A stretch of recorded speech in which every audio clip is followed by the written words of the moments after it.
Good evening everyone, welcome to my class. আজকে আমরা part number 20 তে চলে এসেছি এবং এক্সামও প্রায় 20 দিন মতোই বাকি হয়তো। অ্যান্ড তোমরা যেটা খেয়াল করবে সেটা হচ্ছে যে এই মুহূর্তে তোমাদেরকে যেটা করতে হবে সেটা হচ্ছে যে স্ট্রং পয়েন্ট গুলো আছে সেগুলো একদিকে রাখতে হবে, যেগুলো উইক পয়েন্ট আছে সেগুলো একদিকে রাখতে হবে। এখনো এনাফ টাইম আছে যে উইক পয়েন্ট গুলো আছে সেগুলোর ওপর দিয়ে একবার চোখ বুলিয়ে নেওয়া এবং স্ট্রং পয়েন্ট গুলো রিভাইজ করা। অ্যান্ড সেকেন্ড হচ্ছে মক টেস্ট অ্যাটেন্ড করা। প্রত্যেক দিন একটা করে মক টেস্ট দেওয়ার চেষ্টা করো। অনেক জায়গাতেই তোমরা ফ্রি মক টেস্ট পেয়ে যাবে, কোনো অথেন্টিক সোর্স থেকে মক টেস্ট দেওয়ার চেষ্টা করবে। ম্যাথ জিআই প্র্যাকটিস করতে হবে এবং যে জিকে পার্টটা, স্পেশালি স্ট্যাটিক, জিওগ্রাফি, হিস্ট্রি, এই পার্টটা কিন্তু তোমরা, এবং সায়েন্সও, এই পার্টটাতে তোমাদের সমস্ত যে টপিকগুলো পড়েছো এতদিন ধরে সেগুলোকে রিভাইজ করবে। কোনো টপিক না পড়া থাকলে সেটা কমপ্লিট করবে।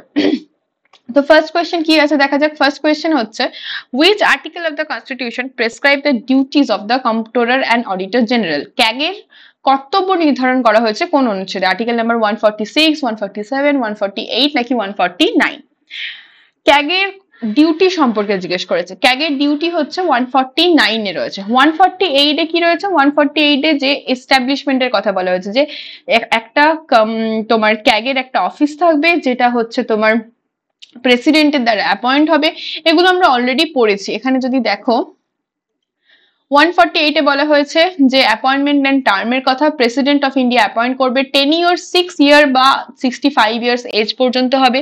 Removal process same as Supreme Court জাজ, require special majority in the parliament for approve a misbehaviour or ইনক্যাপাসিটি।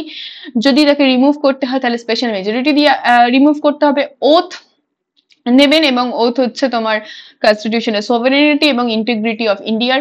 Article 148 এ আর কি বলা হয়েছে না, এখানে তার টেনিওর সিকিউর করা হয়েছে এবং এই যেটা বললাম আর্টিকেল 149 এ বলা হয়েছে তার কি কি ডিউটিস থাকবে এবং কি কি পাওয়ার থাকবে। তার ডিউটিস হচ্ছে delays in audit reports, reduce oversight and transparency এবং focus on the post facto audits, resource of challenges, এই সমস্তগুলো তার যে ডিউটিস গুলো রয়েছে সেগুলো বলা হয়েছে 149 এ। 150 তে বলা হয়েছে যে অ্যাডভাইস করবে প্রেসিডেন্টকে এবং সেটা হচ্ছে ইউনিয়ন এবং স্টেট অ্যাকাউন্টস ফরম্যাট করতে প্রেসিডেন্টকে অ্যাডভাইস করবে।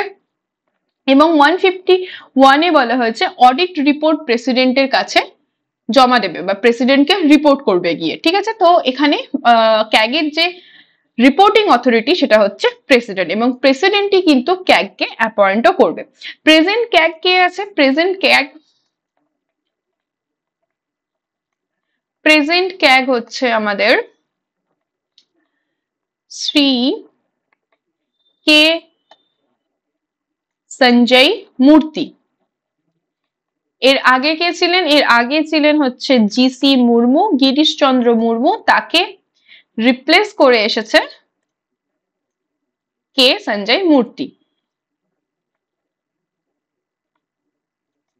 ওকে, ক্যাগের ক্ষেত্রে টেনিওর কিন্তু 6 ইয়ার্স অথবা 65 ইয়ার্স পর্যন্ত তিনি থাকতে পারবেন। Next question, question number 2. In which article of the Indian Constitution of India there is a provisions of a governor for each state? প্রত্যেকটা স্টেটের জন্য যে একটা করে গভর্নর থাকবে সেটা কোন আর্টিকেলে বলা হয়েছে? অপশন এ হচ্ছে article number 153, option B 148, option C 161, option D হচ্ছে 178। কোন আর্টিকেলে বলা হয়েছে যে একটা করে গভর্নর থাকবে? গভর্নরের অফিস এস্টাবলিশমেন্টের কথা বলা হয়েছে 153 তে। ঠিক আছে, 153 তে বলা হয়েছে যে there shall be a governor for the state এবং 154 এ বলা হচ্ছে, এখানে গভর্নরের আর্টিকেল গুলো যদি দেখো, এলিজিবিলিটি ক্রাইটেরিয়া রয়েছে যে সিটিজেন অফ ইন্ডিয়া হতে হবে, 35 ইয়ার্স ওল্ড হতে হবে, must not be a member of either house, কোনো হাউসের মেম্বার থাকলে হবে না, যদি মেম্বার থাকে তাহলে তাকে রিজাইন করতে হবে, অফিস অফ প্রফিট হোল্ড করলে হবে না। এই অফিস অফ প্রফিটের অ্যাকচুয়াল মানে কি বলতো? এই অফিস অফ প্রফিটের অ্যাকচুয়াল মানে কে জানো? এই অফিস অফ প্রফিট বলতে কি বোঝায়? অ্যাকচুয়ালি অফিস অফ প্রফিট বলতে বোঝায় যে কোনো গভর্নমেন্ট হায়ারিং অথরিটি আছে কিনা তার কাছে। যদি কোনো গভর্নমেন্ট, মানে সোজা কথায় যদি আমি খুব লেমেন্স ল্যাঙ্গুয়েজে বলি, তাহলে যদি গভর্নমেন্টের কাছ থেকে তিনি স্যালারি প্রাপ্ত হন তাহলে তিনি অফিস অফ প্রফিট হোল্ড করছেন, ঠিক আছে, মানে কোনো গভর্নমেন্ট এমপ্লয়ি সেও কিন্তু একটা অফিস অফ প্রফিট হোল্ড করছে, তার একজন মানে অ্যাপয়েন্টিং অথরিটি রয়েছে, সেটা হচ্ছে একটা অফিস অফ প্রফিটের পোস্ট। অ্যাপয়েন্টমেন্ট অ্যান্ড টেনিওর রয়েছে 153 তে, এবং টেনিওর এবং একটা গভর্নর একটার বেশি স্টেটের বা একটা স্টেট একটা ইউটিরও গভর্নর হিসেবে থাকতে পারে, ইউটির তো গভর্নর হয় না, ছেড়ে দাও, লেফটেন্যান্ট জেনারেল, সরি গভর্নর হচ্ছে না ওখানে, একটা স্টেটের থেকে দুটো স্টেটের গভর্নর একটা সিঙ্গেল পার্সনে হতে পারে, সেটা বলা হয়েছে 7th কনস্টিটিউশন অ্যামেন্ডমেন্ট অ্যাক্টের মাধ্যমে, ঠিক আছে। Hold the office at the pleasure of the president, প্রেসিডেন্টের প্লেজার যতদিন থাকবে ততদিন তিনি অফিস হোল্ড করতে পারবে, ম্যাক্সিমাম 5 ইয়ার্স হোল্ড করে। পাওয়ার্স হচ্ছে আর্টিকেল 161, পার্ডেনিং পাওয়ার রয়েছে 161 এ, অর্ডিন্যান্স মেকিং পাওয়ার রয়েছে 213 তে, এটা খেয়াল রাখবে, এবং 200 এ power to withhold assent or reverse bill.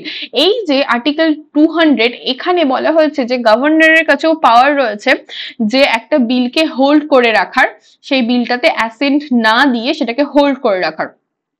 Special address by governor, special address করবে, কাকে স্পেশাল অ্যাড্রেস করবে, যেরকম ভাবে প্রেসিডেন্ট গোটা পার্লামেন্টের যে দুটো হাউস রয়েছে লোকসভা এবং রাজ্যসভাকে স্পেশাল অ্যাড্রেস করে, সেরকম ভাবে গভর্নর কিন্তু স্টেট লেজিসলেটিভ অ্যাসেম্বলি এবং স্টেট লেজিসলেটিভ কাউন্সিল যে সমস্ত স্টেটে রয়েছে তাদেরকে স্পেশাল অ্যাড্রেস করবে, সেটা গভর্নরের পাওয়ার রয়েছে 176 আর্টিকেলে। ওকে, আচ্ছা, dual capacity constitutional head of the state and the representative of the union government, এটা important. Representative of union government হচ্ছে গভর্নরের পোস্ট, ঠিক আছে। এন্ডিং টেনিওর বিফোর 5 ইয়ার্স কিভাবে হতে পারে, যে ডিসমিসাল বাই প্রেসিডেন্ট, যদি প্রেসিডেন্ট তাকে ডিসমিস করে দেয়, এবং অন দ্য কোন গ্রাউন্ডে করতে পারে, যে কোনো যদি আনকনস্টিটিউশনাল অ্যাক্টিভিটি সে করে।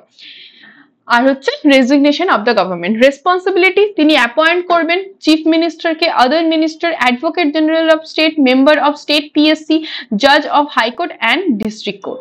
Act as a ex officio chancellor for the state university, state university গুলোর এক্স অফিসিও চ্যান্সেলর হবেন, অ্যাপয়েন্ট করবেন চিফ মিনিস্টারকে, আদার যে সমস্ত মিনিস্টার রয়েছে, এবং অ্যাডভোকেট জেনারেল অফ স্টেট যিনি হচ্ছেন স্টেটের highest law officer, member of PSC public service কমিশনের যে মেম্বার তাদেরকে অ্যাপয়েন্ট করবেন, জাজ অফ হাইকোর্ট অ্যাপয়েন্ট করবেন, এবং ডিস্ট্রিক্ট কোর্টকে অ্যাপয়েন্ট করবেন। ক্লিয়ার? ওকে, আচ্ছা, গভর্নরকে বলা হয় টাইটেলার হেড অফ দ্য স্টেট, যেটা আমরা দেখি যে প্রেসিডেন্টকে বলা হয় টাইটেলার হেড অফ দ্য কান্ট্রি, সেক্ষেত্রে গভর্নমেন্টকে বলা হয় টাইটেলার হেড অফ দ্য স্টেট। এবং এর ক্ষেত্রে তোমরা খেয়াল রাখবে যে গভর্নর কিন্তু সুপ্রিম কোর্টের কোনো কি বলবো কোনো জাজকে বা কোনো জাস্টিসকে কিন্তু কখনো অ্যাপয়েন্ট বা রিমুভাল এই সমস্ত প্রসিডিওরে কিন্তু গভর্নর কখনোই পার্টিসিপেট করে না। Next question, question number 3. According to Article 75(3), the Council of Ministers shall be collectively responsible for. The Council of Ministers collectively responsible for to the Prime Minister of India, President of India, House of People, নাকি Supreme Court of India। 75(3) ধারা অনুসারে মন্ত্রী পরিষদ সম্মিলিতভাবে নিম্নলিখিত কোন বিষয়গুলির প্রতি দায়বদ্ধ থাকবে? 75 অফ দ্য কনস্টিটিউশন, সেখানে বলা হচ্ছে যে মিনিস্টারের কি কি আলাদা প্রভিন্সেস রয়েছে সেগুলো সম্পর্কে বলা হচ্ছে। আমরা যদি এখানে দেখি 74 এ কি বলা হচ্ছে, আর্টিকেল নাম্বার 74 এ বলা হচ্ছে যে কাউন্সিল অফ মিনিস্টার থাকবে, যেটাকে হেড করবে প্রাইম মিনিস্টার, এবং ওই কাউন্সিল অফ মিনিস্টারের কাজ হবে প্রেসিডেন্টকে এড এবং অ্যাডভাইস করা। এবং আর্টিকেল 75 এ বলা হচ্ছে যে এই যে প্রাইম মিনিস্টার এবং বাকি যে কাউন্সিল অফ মিনিস্টার রয়েছে তাদেরকে অ্যাপয়েন্ট করবে প্রেসিডেন্ট, এবং বাকি যে মিনিস্টার তাদেরকেও অ্যাপয়েন্ট করবে প্রেসিডেন্ট, কিন্তু on the recommendation of prime minister. এবং এখানে যে কাউন্সিল অফ মিনিস্টার থাকবে সেই council of minister individually responsible থাকবে প্রেসিডেন্টের কাছে, এবং কালেকটিভলি রেসপন্সিবল থাকবে টু দ্য হাউস অফ পিপলের কাছে। ঠিক আছে, কালেকটিভলি রেসপন্সিবল থাকবে হাউস অফ পিপলের কাছে, মানে হচ্ছে লোকসভার কাছে, এবং কালেকটিভলি ইন্ডিভিজুয়াল রেসপন্সিবিলিটি থাকবে তার প্রেসিডেন্টের কাছে। Individual responsibility to the president. এটা বলা হচ্ছে 75 ক্লজ নাম্বার 2 তে। ওকে, তাহলে 75 আর্টিকেল যে 75 রয়েছে, এই 75 এর 1 নম্বরে বলা হচ্ছে, 1 নম্বর ক্লজে বলা হচ্ছে যে অ্যাপয়েন্টমেন্ট, যে অ্যাপয়েন্টিং অথরিটি রয়েছে, অ্যাপয়েন্টিং অথরিটি, অ্যাপয়েন্টিং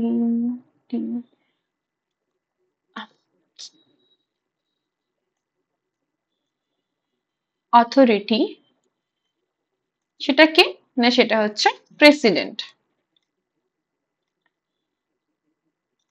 ওকে, এবং এখানে খেয়াল রাখবে 91st কনস্টিটিউশন অ্যামেন্ডমেন্ট অ্যাক্টে বলা হচ্ছে যে এই যে total council of minister, council of মিনিস্টারের টোটাল স্ট্রেংথ কত হতে হবে না, 15% এর বেশি হতে পারবে না। কাউন্সিল অফ মিনিস্টারের স্ট্রেংথ 15% এর থেকে এক্সিড করতে পারবে না, shall not exceeds এই 15% অফ টোটাল মেম্বার, টোটাল যতগুলো মেম্বার রয়েছে এলএস এর লোকসভার, তার থেকে 15% এর বেশি এক্সিড করতে পারবে না। এবং দিল্লির ক্ষেত্রে এটা হচ্ছে 10%, যেহেতু দিল্লি আরো ছোট তাই এখানে 10%। ঠিক আছে, আচ্ছা, এরপর আরেকটা আমাদের কনস্টিটিউশন অ্যামেন্ডমেন্ট অ্যাক্ট মনে রাখতে হবে, যেটা এই 91st হয়েছিল, যে যদি কোনো মেম্বার ডিসকোয়ালিফাই হয় on the ground of defection they can not be a minister. যদি কোনো মেম্বার মানে তার মেম্বারশিপ হারায় ডিফেকশনের কেসে, তাহলে সে মিনিস্টার হতে পারবে না। আচ্ছা আচ্ছা, এখানে আমরা তো পড়লাম এটা হচ্ছে 2 তে রয়েছে, এটা 3 এ রয়েছে। 4 এ কি বলা হচ্ছে, 75 ক্লজ নাম্বার 4 এ বলা হচ্ছে oath of minister administered by president. President সমস্ত প্রাইম মিনিস্টার এবং বাকি যে সমস্ত মিনিস্টার রয়েছে সমস্ত মিনিস্টারদের ওথ কে কন্ডাক্ট করবে। ঠিক আছে, এবং এখানেই তোমার 75 এর মধ্যে স্যালারি এবং অ্যালাউন্সেস এর কথাও বলা হয়েছে। Next question, which article of Indian Constitution state that the state shall endeavor to ensure the citizens a uniform civil code throughout the territory of India? ভারতীয় সংবিধানের কোন অনুচ্ছেদে বলা হয়েছে যে রাজ্য ভারতের সমগ্র ভূখণ্ডের নাগরিকের জন্য একটি অভিন্ন দেওয়ানি আইন নিশ্চিত করার চেষ্টা করবে? আর্টিকেল 55, 40, 52 নাকি 44?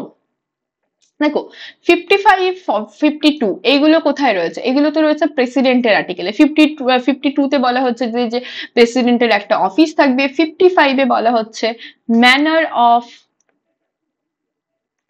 Election of president.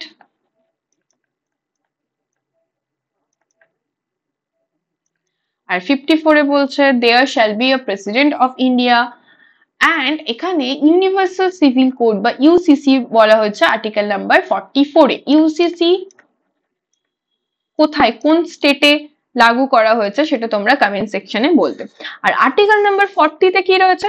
Article number 40 তে রয়েছে তোমার পঞ্চায়েতের গঠন। ঠিক আছে, আর্টিকেল নাম্বার 40 তে রয়েছে পঞ্চায়েত।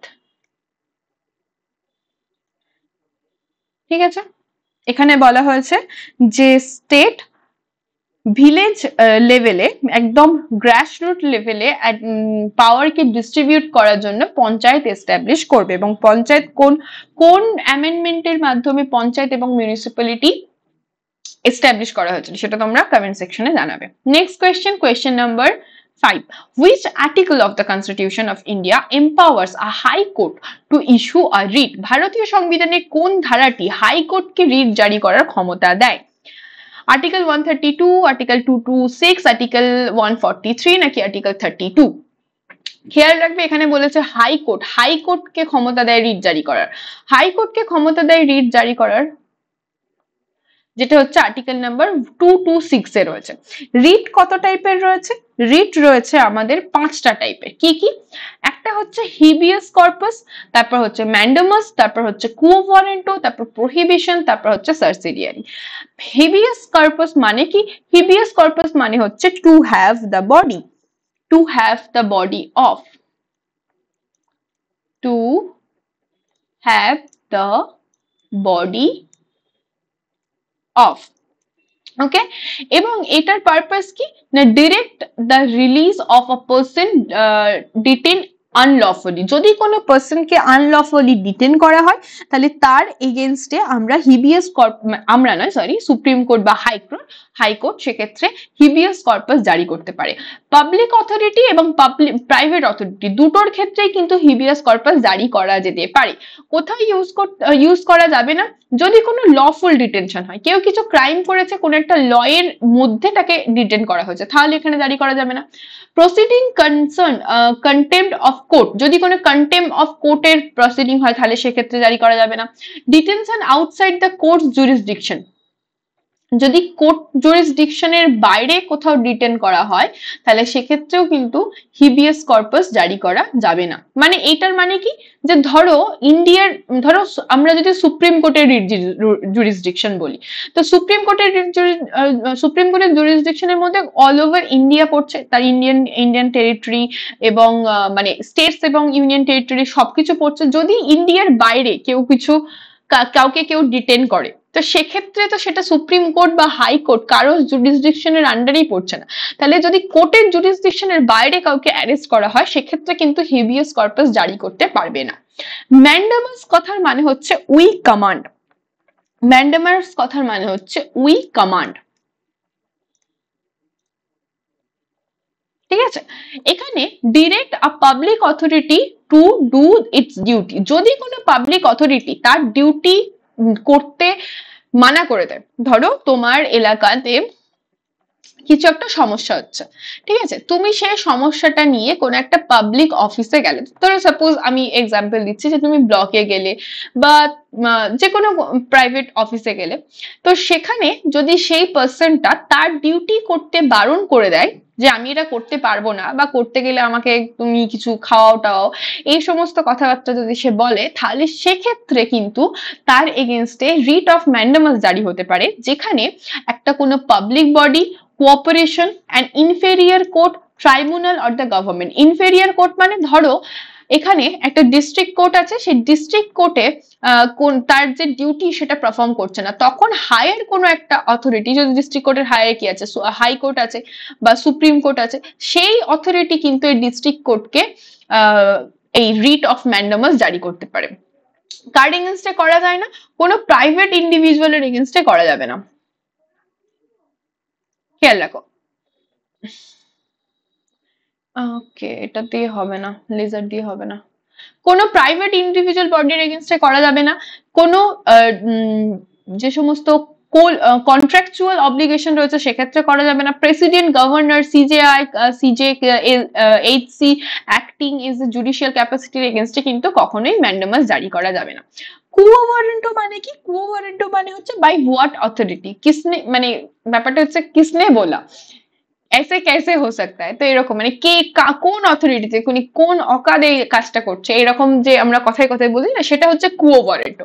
এখানে direct a person to vacate an office assume wrongfully, যদি এখানে কুও ওয়ারেন্টিতে কি হয় যে এখানটাতে ধরো কোনো কোথায় এটা ইউজ করা যাবে, only against the judicial or the quasi judicial authority, এবং কোথায় করা যাবে না, অ্যাডমিনিস্ট্রেটিভ, লেজিসলেটিভ এবং প্রাইভেট বডিজ এর ক্ষেত্রে করা যাবে না। মানে এখানে যদি কোনো একটা, এই যে কুও ওয়ারেন্টো, এইটা নিয়ে রিসেন্টলি একটা কেস হয়েছিল তোমার, ওই যে সাউথ ইন্ডিয়াতে একটা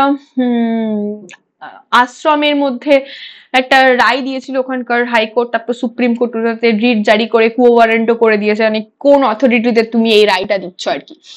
তো যদি কোনো পার্সন বা যদি কোনো লিগাল অথরিটি বা জুডিশিয়াল কোনো একটা সিস্টেম সেটা যদি কোনো রংফুল কোনো একটা ভার্ডিক্ট দিচ্ছে, তাহলে সেক্ষেত্রে এই কুও ওয়ারেন্টো যে রিটটা সেটা জারি করা যাবে। এটা শুধুমাত্র জুডিশিয়াল এবং কোয়াসি জুডিশিয়াল অথরিটির এগেনস্টে জারি করা যায়, কোনো অ্যাডমিনিস্ট্রেটিভ, লেজিসলেটিভ এবং প্রাইভেট বডিজ এর এগেনস্টে জারি করা যাবে না। প্রহিবিশন হচ্ছে prohibit a lower court from the proceeding on a case. এখানে এটার ক্ষেত্রেও কিন্তু judicial, quasi judicial, admin authority, মানে এখানে প্রহিবিট করা হচ্ছে একটা লোয়ার কোর্টকে কোনো একটা কেস প্রসিড করতে। মানে ধরো তুমি মহারাষ্ট্রে গিয়ে কোনো একটা ক্রাইম করেছো, তুমি বাঙালি, তুমি ওয়েস্ট বেঙ্গলের রেসিডেন্ট, তুমি মহারাষ্ট্রে গিয়ে কিছু একটা ক্রাইম করেছো বা কিছু করেছো, এবং সেখানে যদি কলকাতার মধ্যে মানে ওয়েস্ট বেঙ্গলের মধ্যে কোনো ডিস্ট্রিক্ট কোর্ট বা কোনো হাইকোর্টে সেই ক্রাইম মানে সেটা নিয়ে যদি কেস হয়, এবং সেটা যদি এরকম পারপাসে কোনো কেস হয় যেটা হাইকোর্টের জুরিসডিকশনে আসছে না, তাহলে কিন্তু এখানে তোমার তার এগেনস্টে প্রহিবিশন জারি করতে পারে এবং হাইকোর্টকে নির্দেশ দিতে পারে যে এই কেসটা তুমি পারফর্ম করতে পারবে না, কারণ এটা তোমার জুরিসডিকশনের বাইরে। ঠিক আছে, তো এক্ষেত্রেও কিন্তু জুডিশিয়াল এবং কোয়াসি জুডিশিয়াল এবং অ্যাডমিন এবং অথরিটিস এগেনস্টে প্রহিবিশন জারি করা যাচ্ছে, এবং কাদের এগেনস্টে করা যাবে না, লেজিসলেটিভ এবং প্রাইভেট বডিজ এবং ইন্ডিভিজুয়ালের ওপর কিন্তু করা যাবে না। আর সার্সিডিয়ারি মানে হচ্ছে তোমার এখানে টু বি সার্টিফাইড, এখানে একটা higher court removes a proceeding from the lower court and bring it before itself only statutory constitutional public অফিসের ক্ষেত্রে, কোথাও কোনো প্রাইভেট অফিসের ক্ষেত্রে কিন্তু কুয়ো ওয়ারেন্টও জারি করা যাবে না। তাহলে এখানে মানেগুলো আমরা লিখে ফেলি। কুয়ো ওয়ারেন্টও মানে হচ্ছে বাই হোয়াট অথরিটি, কোন অথরিটিতে তুমি এই কাজটা করছো।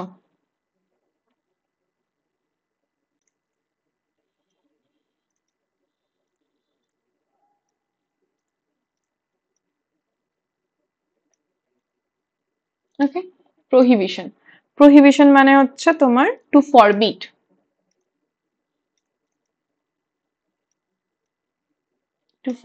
আর সার্সিডিয়ারি মানে two B certified.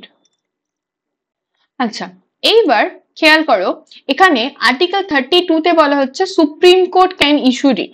Supreme court কখন রিট ইস্যু করতে পারবে, যদি কোনো ফান্ডামেন্টাল রাইটস খর্ব হয়, তাহলে আর্টিকেল 32 এর আন্ডারে সুপ্রিম কোর্ট এই 5টা রিট ইস্যু করতে পারবে।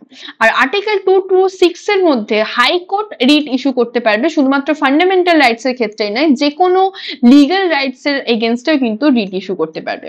Purpose of issuing writ supreme কোর্টের ক্ষেত্রে only to enforce fundamental rights, high court হচ্ছে to enforce legal as well as the fundamental rights. Writ can be issued against an person on government located anywhere throughout the territory of India, located only within its territorial jurisdiction, or in action arise within its কোন একটা action যেটা তার territorial জুরিসডিকশনের মধ্যে হয়েছে, সেখানেই high court writ জারি করতে পারবে। Right two refuse exercising with jurisdiction, এখানে কিন্তু কোনো রাইট টু রিফিউজ নেই, কিন্তু হাইকোর্ট রিফিউজ করতে পারে রিট জুরিসডিকশন জারি করার জন্য। আর্টিকেল 32 কে বলা হয়েছে the heart and the soul of the constitution, এটা আমরা অলরেডি পড়েছি। ঠিক আছে, খেয়াল রাখবে যে হাইকোর্টের রিট জুরিসডিকশন সুপ্রিম কোর্টের রিট জুরিসডিকশনের থেকে অনেক বেশি, কারণ সুপ্রিম কোর্ট শুধুমাত্র ফান্ডামেন্টাল রাইটস এর এগেইনস্টে রিট জারি করতে পারে, কিন্তু হাইকোর্ট ফান্ডামেন্টাল রাইটস হোক বা লিগ্যাল রাইটস সেখানে এনফোর্স করার জন্য কিন্তু রিট জারি করতে পারে। ওকে, আমাদের হয়ে গেছে এখানে পলিটির কোয়েশ্চেন। এইবার নেক্সট সেকশন যেখানে হচ্ছে আমরা হিস্ট্রি কোয়েশ্চেন করব। Which of the following state is mainly known as Chera dynasty, নিম্নলিখিত কোন রাজ্যে মূলত চেরা রাজবংশের জন্য পরিচিত, উড়িষ্যা, মধ্যপ্রদেশ, কাশ্মীর নাকি কেরালা। সঠিক উত্তর হচ্ছে অপশন ডি, কেরালা। আমরা যে সঙ্গম এজ পড়ি, সেই সঙ্গম এজের সময় 3টে ডাইনেস্টি রুল করতো, একটা হচ্ছে চোলা, একটা চেরা, একটা পান্ডিয়া। আমরা এটা অলরেডি আগে পড়েছি। চোলাদের ক্ষেত্রে এমব্লেম ছিল তোমার, যে ফ্ল্যাগ ছিল সেখানের এমব্লেম ছিল হচ্ছে টাইগার, এবং চেরাদের ক্ষেত্রে হচ্ছে তোমার বো অ্যান্ড অ্যারো, পান্ডিয়াসদের ক্ষেত্রে ফিশ ছিল এমব্লেমে। আচ্ছা, এখানে যদি চেরা সম্পর্কে একটুখানি ইনফরমেশন আমরা পড়ে নিই, ঠিক আছে। চেরাজ, এরা রুল করতো কোথায়, এই কেরালা তামিলনাড়ু অঞ্চলে রুল করতো। এই যে কেরালা তামিলনাড়ু অঞ্চলে এই অঞ্চলটাতে রুল করতো, এবং এদের ক্যাপিটাল কোথায় ছিল, ক্যাপিটাল ছিল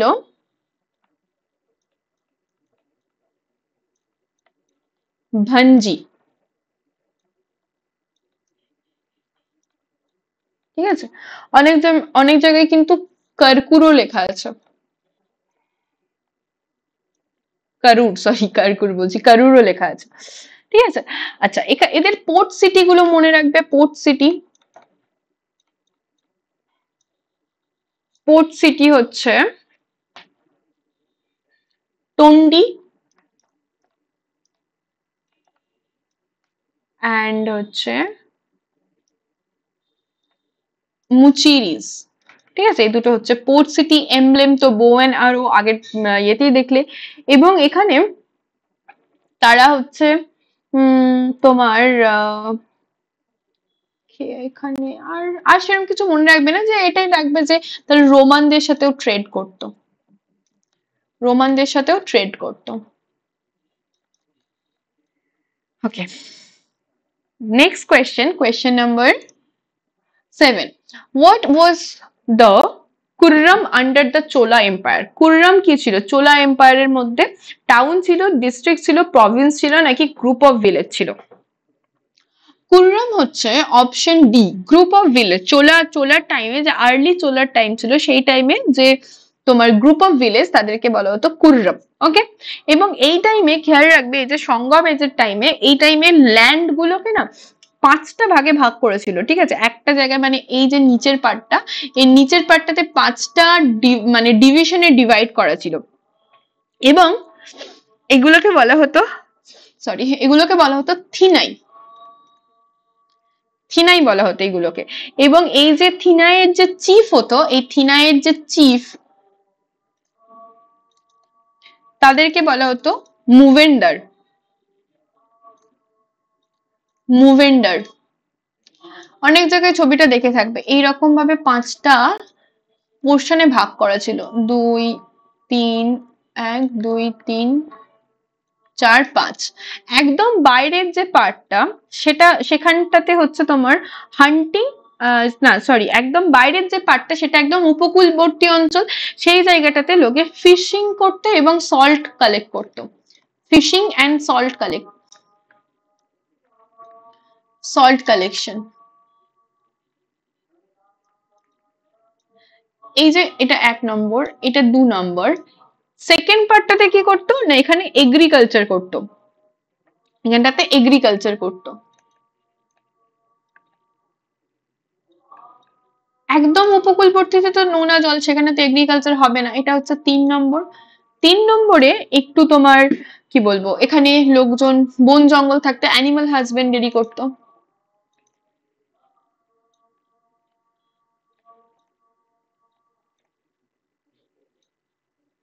4 নম্বর, না এটা 4 নয়, এটা 4।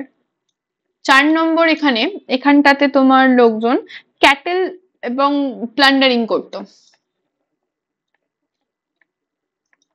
আর 5 নম্বর যেটা, এখানটাতে, এখানে হান্টিং এবং গ্যাদারিং করতো, হান্টিং করতো আর গ্যাদারিং করতো। ওকে, আচ্ছা, এই ল্যান্ড মাস গুলোর নাম ছিল, যেটা বড্ড খটোমটো। এই যে এরিয়া গুলো, এগুলোকে বলা হতো থিনাই। এবং থিনাইটাকে ডিভাইড করেছে তোমার 5টা ভাগে। ফার্স্ট যে পার্টটা আমরা ফিশিং পড়লাম, সেটাকে বলা হতো নেইতাল থিনাই, নেইতাল থিনাই। সেকেন্ড যে পার্টটা, যেখানে এগ্রিকালচার করা হতো, সেটাকে বলা হতো মারুতম থিনাই, মারুতম থিনাই। 3 নম্বর যে পার্টটা, যেখানে অ্যানিমাল হাজবেন্ডারি করা হতো, সেটাকে বলা হতো মুল্লাই থিনাই, মুল্লাই থিনাই। ইদানিং সাউথ ইন্ডিয়ার ইতিহাস থেকে অনেক কোয়েশ্চেন আসছে, ট্রেন্ডিং এ রয়েছে। মুঘল সরিয়ে দিচ্ছে এনসিআরটি থেকে, দিল্লি সুলতানাত কতদিন পর সরিয়ে দেবে। তো সাউথ ইন্ডিয়ার ইতিহাসের উপর একটুখানি ফোকাস রাখবে, ঠিক আছে। আর যেখানে প্লান্ডারিং করতো, সেটাকে বলা হচ্ছে তোমার পালাই থিনাই। এবং যেটা হান্টিং এবং গ্যাদারিং করতো, সেটাকে বলা হতো, জায়গাটা লিখলে হবে না,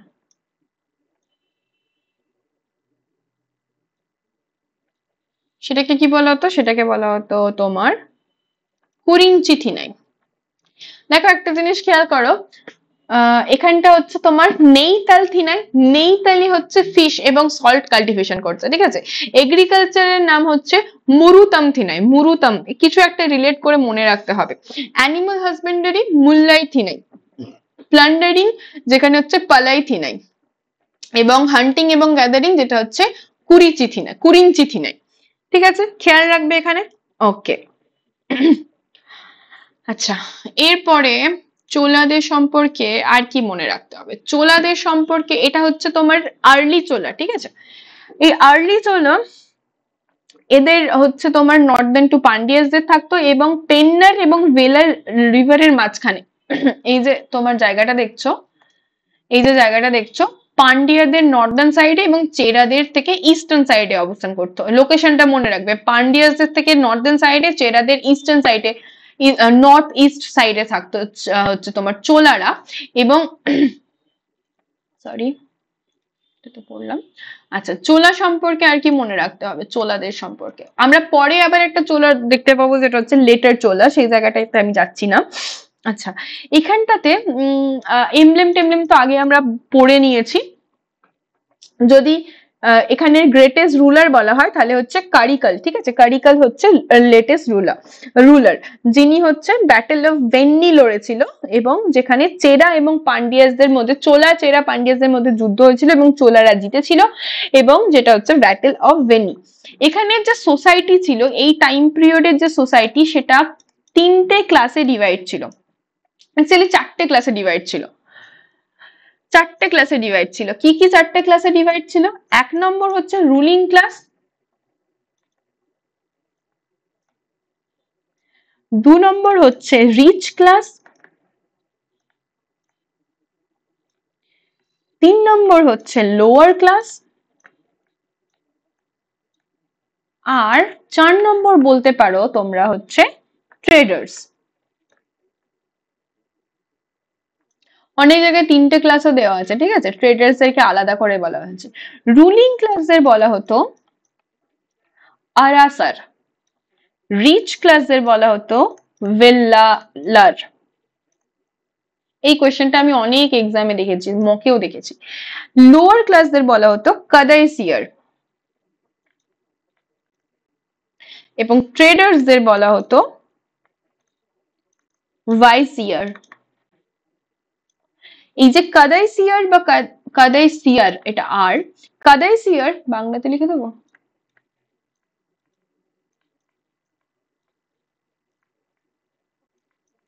এরা হচ্ছে ল্যান্ডলেস লেবার, এদের নিজেদের কোনো জমি জামা কিছু নেই। আর স্লেভ। আর এই যে রিচ ক্লাস, এরা হতো ল্যান্ড হোল্ডার, মানে প্রচুর জমি জমা আছে, কিছু কাজ টাজ করে না, দিন রাত্রি ভেলপুরি খায়, তো ভেল্লালার, ঠিক আছে? ভেলপুরি খায় রিচ ক্লাস বসে বসে, তাই ভেল্লালার। আর রুলিং ক্লাস হচ্ছে আরাসার, আরাসার হচ্ছে রুলিং ক্লাস, এবং তোমার লোয়ের ক্লাস হচ্ছে কাদাইসিয়ার। কাদাই সারাদিন মানে এত তোমার খাটাখাটনি করে, লেবার সারাক্ষণ কাদার মধ্যে কাদা মেখে থাকে, তাই কাদাইসিয়ার। এবং ট্রেডার্স হচ্ছে ভাইসিয়ার, যে ট্রেডার কমিউনিটি তাদের মধ্যে অনেক বেশি ভাইচারা দেখতে পাই, তাই ভাইসিয়ার। এইভাবে মনে রাখতে পারো যদি মনে রাখতে চাও, তো এইভাবে মানে রিলেট করে। আদারওয়াইজ তুমি এমনি মনে রাখতে পারবে, কিন্তু এই জিনিসগুলো না কিছু না কানেক্ট করলে একদমই মনে থাকে না, মানে নামগুলো এতটা অদ্ভুত যে কিছুতেই মনে থাকে না, তো এখানটাই খেয়াল রাখবে। আচ্ছা, আর একটা জিনিস আমি পড়াতে চাইছি, যেটা হচ্ছে এখানে ল্যান্ড ডোনেট করতো, সেটা আমি এই মুহূর্তে আমার নিজেরই মনে পড়ছে না। ল্যান্ড ডোনেশন একটা সিস্টেম ছিল, যেখানে পরে আমরা যেটা লেটার চোলাসদের ক্ষেত্রে দেখতে পাবো। ছেড়ে দাও, এখানটা এবার পড়ছি না। Next question number 8, what was the capital of Pandya? পান্ডিয়াদের ক্যাপিটাল কোথায় ছিল? পান্ডিয়াদের ক্যাপিটাল ছিল অপশন সি মাদুরাইতে। পান্ডিয়াদের ক্যাপিটাল ছিল মাদুরাইতে, এবং এটা হচ্ছে তোমার ভাইগাই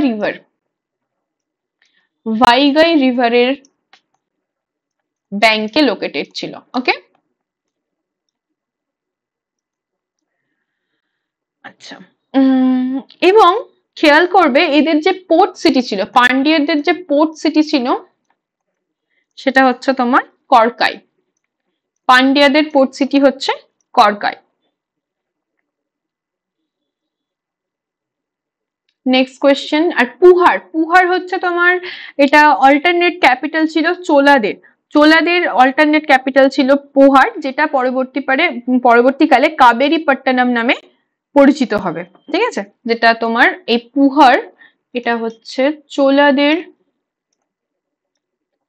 অল্টারনেট ক্যাপিটাল ছিল,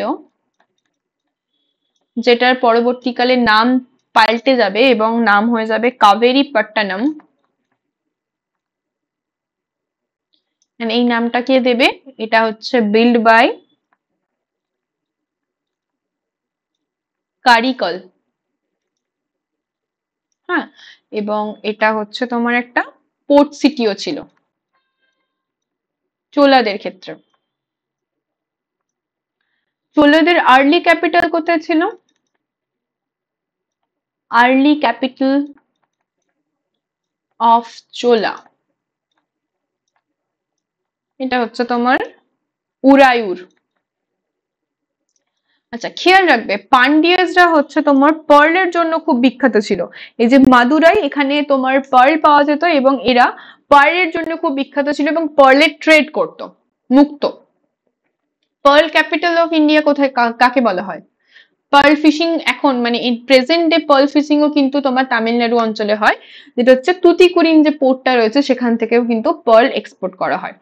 next question, question number 9। In 2023 Garba was declared as a intangible culture heritage by UNESCO. Which of the following state Garba is from? 2023 সালে গারবা ইউনেস্কো কর্তৃক সাংস্কৃতিক ঐতিহ্য হিসেবে ঘোষণা করা হয়।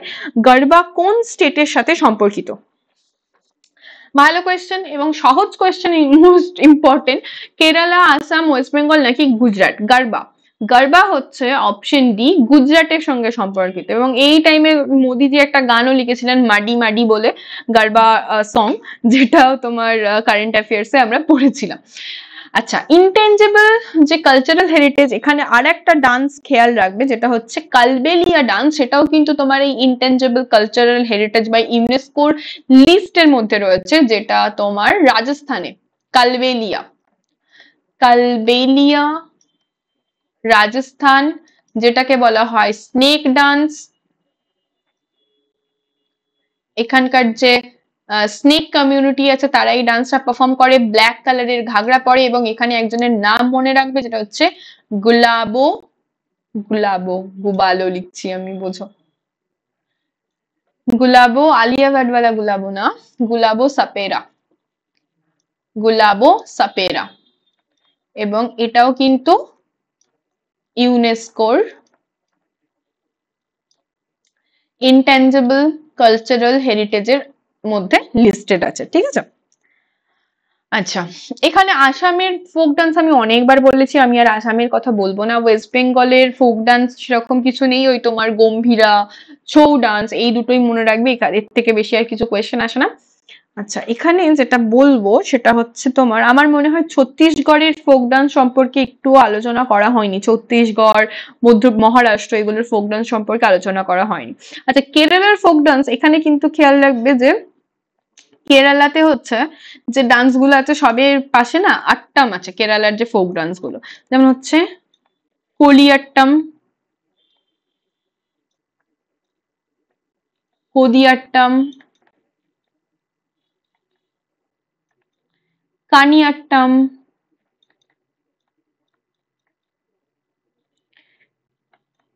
থেইয়াম, এগুলো হচ্ছে সব কেরালার ফোক ডান্স।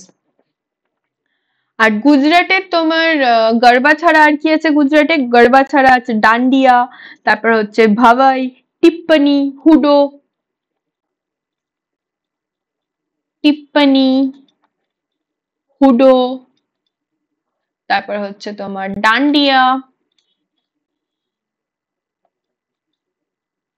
ডান্ডিয়া, ডান্ডিয়া, গোপরস, ভাওয়াই, এগুলো সবই হচ্ছে গুজরাটের ফোক ডান্স। খেয়াল রাখবে ডান্ডিয়াতে তোমার যে ফোক মক ফাইটটা দেখানো হয়, মক ফাইট দেখানো হয়, সেটা হচ্ছে তোমার মহিষাসুর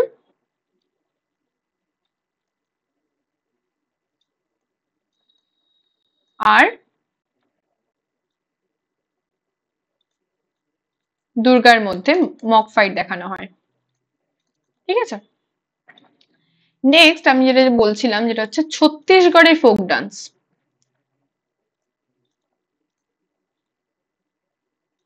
ছত্তিশগড়ে কি কি ফোক ডান্স দেখতে পাই আমরা? এক নম্বর হচ্ছে কক্সার, কক্সার ডান্স দেখা যায়। তারপর হচ্ছে তোমার সুয়া ডান্স দেখা যায়, সুয়া নাচ, সুয়া নাচ এটাকে বলা হয় প্যারোট ডান্স।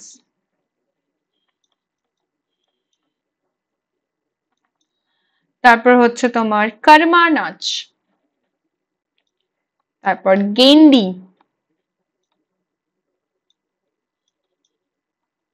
গড়মারিয়া ডান্স,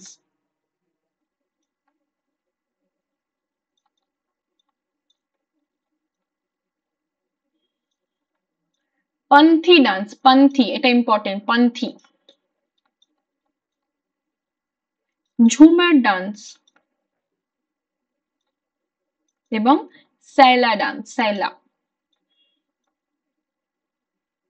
হয়ে গেল ছত্তিশগড়। কি কি? কক্সর, সুয়া, কর্মা, গেন্ডি, গড়মারিয়া, পন্থী, ঝুমার, যার মধ্যে পন্থী, সুয়া, কক্সর, সাইলা এগুলো অবশ্যই ইম্পর্টেন্ট, সবকটা ইম্পর্টেন্ট যেগুলো লিখেছি। আচ্ছা, এরপর যেটা বলছিলাম সেটা হচ্ছে গোয়ার পড়বো, গোয়ার যেগুলো আমরা বাদ দিয়েছি সেগুলো একটুখানি কভার করে নিই, নইলে এরপরে আমরা আর বেশি সময় পাবো না। গোয়ার কি ডান্স মনে রাখবে? মান্ডো, মান্ডো ডান্স হচ্ছে গোয়ার ডান্স। তারপর হচ্ছে ফুগাডি, ফুগাডি,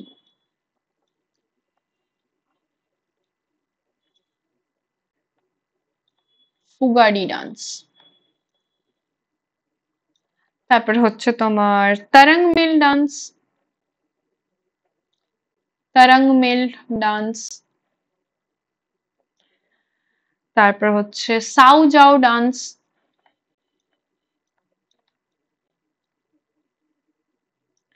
আর কি? আর মনে রাখবে গনফ, GONF, গনফ। রোমত,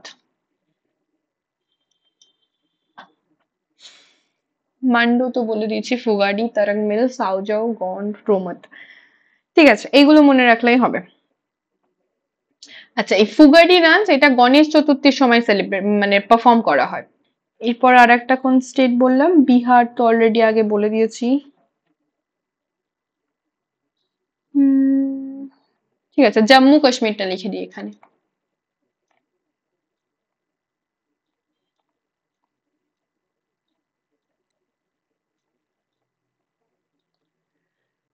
জম্মু অ্যান্ড কাশ্মীর, এখানে 4-5টা মনে রাখলেই হবে। রাউফ, কুদ,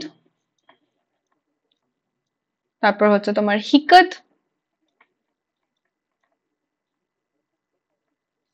আর হচ্ছে ধামালি। ব্যাস এই কটা মনে রাখলেই হবে। আচ্ছা, মহারাষ্ট্র, মহারাষ্ট্র বলবো বলছিলাম না, মহারাষ্ট্রটা এখানে লিখে দিচ্ছি।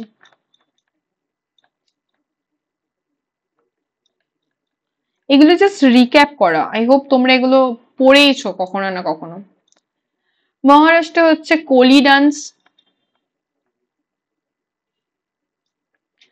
পান্ডব ডান্স, না সরি পান্ডব না, এটা হচ্ছে তোমার লাভানি, পান্ডব বলছি,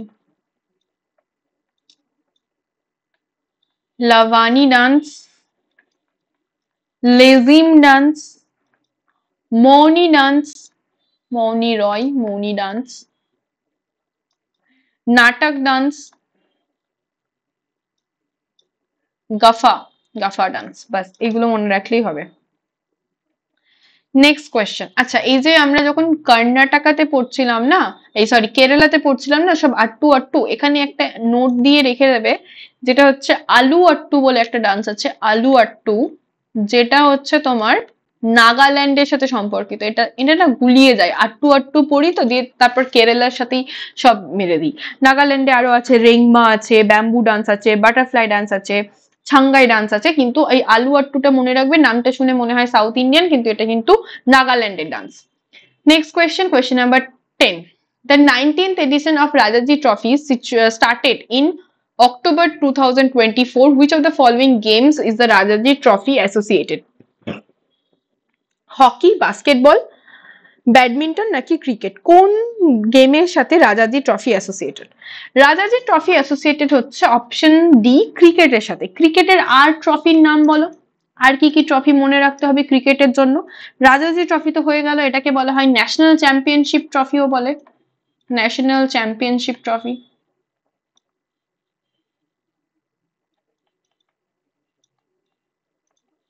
আচ্ছা, আর হচ্ছে তোমার ইরানি ট্রফি,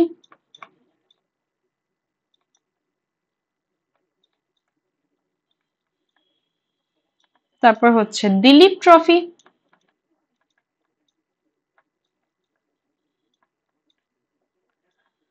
রানী ঝাঁসি trophy,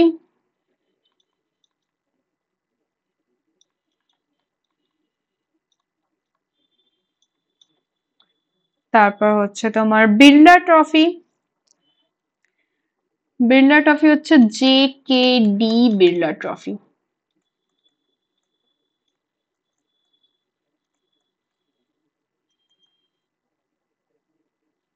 C K Naidu trophy.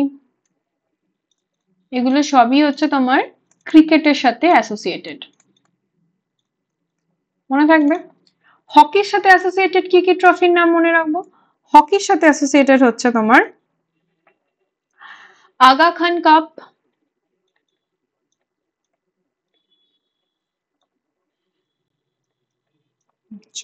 মহারাজা, Ranjit Singh gold cup,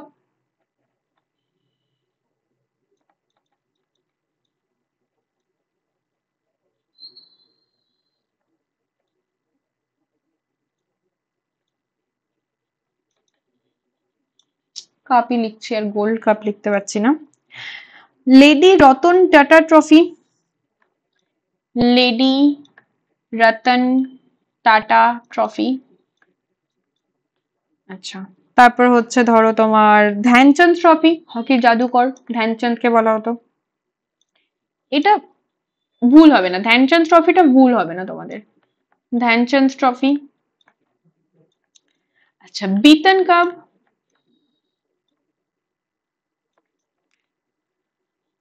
Rangaswamy cup, Rangaswamy cup. একটু বোরিং লাগলেও এগুলো তোমাকে পড়তে হবে, কিছু করার নেই, ঠিক আছে। আর মনে রাখবে Wellington cup, Indira Gandhi cup, Indira Gandhi cup. এগুলো সবই হচ্ছে হকির সাথে অ্যাসোসিয়েটেড। আচ্ছা, ব্যাডমিন্টনের সাথে অ্যাসোসিয়েটেড হচ্ছে তোমার, যেটা মনে রাখবে একটাই নাম লিখছি আমি, যেটা হচ্ছে নেহেরু কাপ।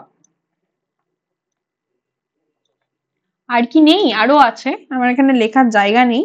নেহেরু কাপ, চান্দা কাপ, তারপর হচ্ছে অমৃত দিওয়ান কাপ, এগুলো হচ্ছে সবই ব্যাডমিন্টনের সাথে অ্যাসোসিয়েটেড। হকির হকির কাপ আরো আছে, আমি আর লিখলাম না। আচ্ছা, ফুটবলের সাথে অ্যাসোসিয়েটেড কিছু কাপ মনে রাখতে হবে, যেটা পরের স্লাইডে যদি জায়গা, হ্যাঁ এখানে জায়গা ফাঁকা আছে।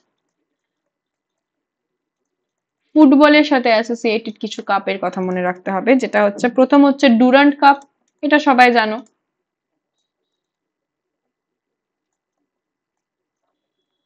তারপর হচ্ছে তোমার ভিসি রয় ট্রফি, যেটার নামই হচ্ছে তোমার ন্যাশনাল চ্যাম্পিয়নশিপ।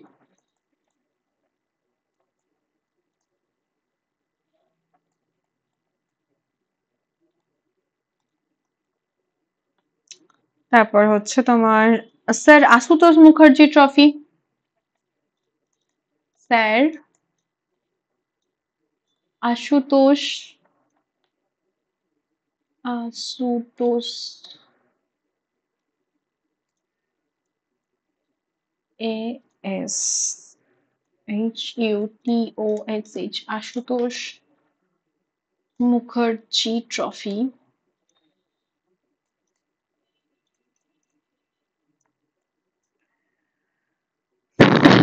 এত গরম লাগছে। মার্ডেকা কাপ, বাস, enough. Next question. Question number 11. Which of the following Indian state hosted the 2023 Hornbill Music Festival? Hornbill festival কোথাকার? হর্নবিল ফেস্টিভ্যাল হচ্ছে তোমার অপশন আছে কেরালা, নাগাল্যান্ড, গুজরাট নাকি ওড়িশা। কোনটাতে হর্নবিল ফেস্টিভ্যাল সেলিব্রেট করা হয়?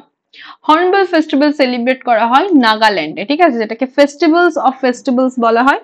এবং এখানে তোমার আরো ফেস্টিভ্যাল, মৎসু ফেস্টিভ্যাল, সেটাও তোমার নাগাল্যান্ডে সেলিব্রেট করা হয় এবং যেটা হচ্ছে তোমার ডিসেম্বর মাসে সেলিব্রেট করা হয় 1st থেকে 10th December. Next question, question number 12. Who among the following is an author of the book I Have the Streets, A Kutti Cricket Story? I Have the Street, A Kutti Cricket Story বইটির লেখক কে? অশ্বিন, সচিন তেন্ডুলকর, সৌরভ গাঙ্গুলি, কুলদীপ যাদব। কে লিখেছেন বইটা? সঠিক উত্তর হচ্ছে তোমার এখানে option A, অশ্বিনের লেখা এই বইটা। এখানে আরো কতগুলো বইয়ের নাম আমি তোমাদেরকে বলে দিচ্ছি, যেটা হচ্ছে তোমার স্পেশালি স্পোর্টস পার্সনদের সাথে অ্যাসোসিয়েটেড। আমি না লিখে দেবো লিস্টটা, এখানে বলতে গেলে অনেকটা টাইম চলে যাবে, তবু আমি একটুখানি মুখে বলি। যেটা হচ্ছে তোমার দ্য এজ এগেন্স্ট অড, যেটা হচ্ছে সানিয়া মির্জার লেখা। No limits, the will to success, Michael Fields এর লেখা। নো স্পিন, সেন ওয়ার্নের লেখা। নো স্পিন, সেন ওয়ার্নের লেখা। তারপর হচ্ছে ক্রিকেট মাই স্টাইল, কপিল দেবের লেখা। অ্যান্ড তোমার এখানে আমরা দেখবো ওয়ান ডে ওয়ান্ডার, সুনীল গাভাস্কারের লেখা। বিভিন্ন যে ক্রিকেটার বা স্পোর্টস পার্সোনালিটির যে বইগুলো আছে আমি এখানে লিখে দেবো। Next question, question number 13. Who among the following were the co-flag bearers of India in closing ceremony of Paris Olympic? Paris অলিম্পিকের যে ক্লোজিং সেরেমনি, সেখানে ফ্ল্যাগ বেয়ারার কে ছিল? মানু ভাকার, নীরজ চোপড়া, স্বপ্নিল কৌশল এবং আমন সেরাওয়াত। নীরজ চোপড়া, পিয়ার্স রিজেস নাকি মানু ভাকার এবং পিয়ার্স রিজেস? সঠিক উত্তর হচ্ছে মানু ভাকার এবং P R শ্রীজেস, option number D. এবং ওপেনিং সেরেমনিতে ছিল পিভি সিন্ধু এবং তোমার কামাল। ওকে, next question, question number 14. In the address regarding the Union Budget 2024, the Finance Minister highlighted the key areas of focus for the upcoming year. Which of the following sectors was emphasis? 2024 সালে কেন্দ্রীয় বাজেটে সম্পর্কিত ভাষণে অর্থমন্ত্রী আসন্ন বছরের জন্য গুরুত্বপূর্ণ ক্ষেত্রগুলি তুলে ধরেন। নিম্নলিখিত কোন খাতের উপর জোর দেওয়া হয়েছিল? Infrastructure, technology, tourism, environment, education, sports, culture, entertainment, agriculture, defence, space, health care নাকি employment, skilling, MSMEs and middle class. এখানে ক্যাচওয়ার্ড কোনটা বলেছে? এখানে ক্যাচওয়ার্ড হচ্ছে এমএসএমইস। এমএসএমইস এর ওপরের জোর দেওয়া হয়েছিল 2024-এ, এটা তোমরা অনেকেই জানো। বাকিগুলো দেখো কমন, মানে প্রত্যেক কোনো না কোনো বাজেটের উপর সেগুলোতে জোর দেওয়া হয়। তো এখানে তোমার সঠিক উত্তর হচ্ছে অপশন ডি, এমএসএমইস ওপর জোর দেওয়া হয়েছিল। বাজেট যেটাকে আমরা বলছি সেটাকে বলা হয় অ্যানুয়াল ফিনান্সিয়াল রিপোর্ট। সেটা কোথায় মেনশন আছে তোমরা আমাকে কমেন্ট সেকশনে বলবে। আর question number 15. Which of the following is a Harappan site to show the evidence of the presence of dockyard? নিচের কোন হরপ্পার সাইডে ডকইয়ার্ডের উপস্থিতির প্রমাণ করা গেছে? লোথাল, কালিবাঙ্গান, রোপর নাকি বনওয়ালি? কোথায় ডকইয়ার্ড প্রেজেন্ট ছিল? এটাও তোমরা অনেক উত্তর করতে পারবে। অপশন এ হচ্ছে সঠিক উত্তর।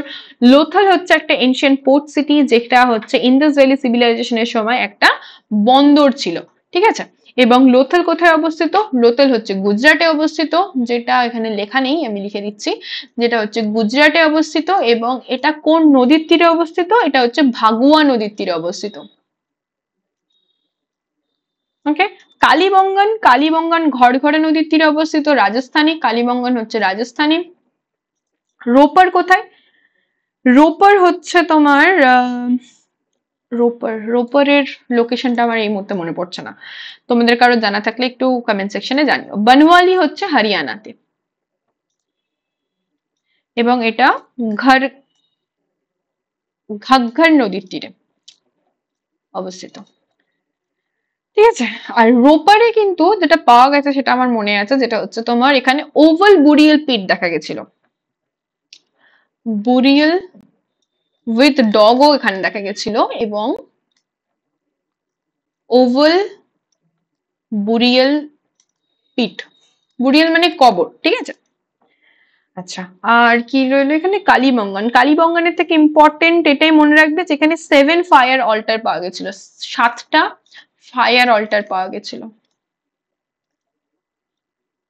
এবং এখানে ব্যাঙ্গেলস ফ্যাক্টরি ছিল যেখান থেকে নাম হয়েছে কালীবঙ্গান, এবং হাউসেস ছিল যাদের ওয়াল ছিল, যে ঘরগুলো ছিল তাদেরও চারপাশে ওয়াল ছিল। তো 15টা কোয়েশ্চেন হয়ে গেল। এখানে ইন্দাস ভ্যালি সিভিলাইজেশন সম্পর্কে ইনফরমেশন লিখবো বলে ফাঁকা রেখেছি, আমি যদি পারি তো লিখে দেবো, পিডিএফটাই চেক করে নেবে। 15টা কোয়েশ্চেনে কে কতগুলো অ্যান্সার করতে পারলে একটুখানি জানিও, আর ক্লাসটা কেমন লাগলো সেটাও তোমরা জানিও। থ্যাংক ইউ অল, দেখা হবে নেক্সট ক্লাসে।